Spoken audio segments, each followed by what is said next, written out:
जब मिले थे हम पहली बार, तुम करीब आए थे मेरे। तुम्हें मैं अच्छी लगने लगी थी और मैं भी तुम्हें पसंद करने लगी थी। तब तुम्हें मेरे साथ वक्त बिताना अच्छा लगता था और मुझे भी तुमसे किया हर वादा सच्चा लगता था। घंटों घंटों फोन पर बातें किया करते थे तुम और मुझसे मिलने के बाद अक्सर लेट सोया करते थे तुम। हर बात पर तुम मेरे लिए केयर दिखाते थे। रूठ जाऊं मैं कभी तो तुम झट से मनाते थे। 25 से 30 किलोमीटर तक रोज मुझसे मिलने आया करते थे और उसके बाद मुझे घुमाने भी ले जाया करते थे। तो क्यों आज साथ होकर भी हम साथ नहीं, और क्यों इस रिश्ते में अब पहले जैसी कोई बात नहीं? क्यों हमारे वो पहले जैसे हालात नहीं, और क्यों आज मेरे हाथों में तेरा हाथ नहीं? एक छत के नीचे रहकर भी तू अजनबी बन गया है।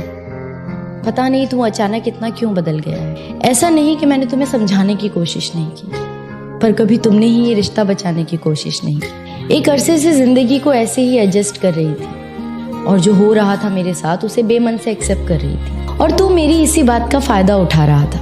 मैं दिल लगा रही थी, तू दिमाग चला रहा था। पर कब तक इन रिश्तों को घसीटा जाए?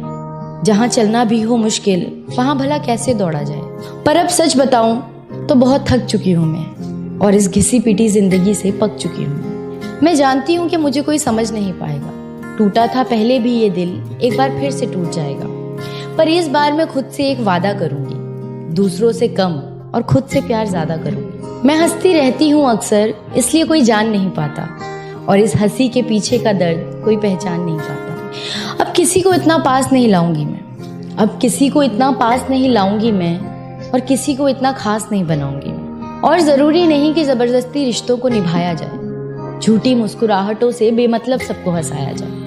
हम अक्सर ये सोचकर चुप हो जाते हैं कि लोग क्या कहेंगे, रिश्तेदार क्या कहेंगे, पर जिन्होंने कभी आपका दर्द जानने की कोशिश तक नहीं की, आप उनसे क्या उम्मीद रखेंगे? और इस दर्द में रहना है या इससे बाहर निकलना है, इसका फैसला सिर्फ आप कर सकते हैं। जरूरी नहीं कि अगर आपके पेरेंट्स के एक्सपीरियंस अच्छे हों तो आपके भी होंगे, उनके डिसीजंस अच्छे हों तो आपके भी होंगे। जिस सिचुएशन को आप फेस कर रहे हैं उसे आप ही बखूबी जानते हैं और कोई नहीं, और जो आपको समझता होगा वो आपकी सिचुएशन को भी समझेगा।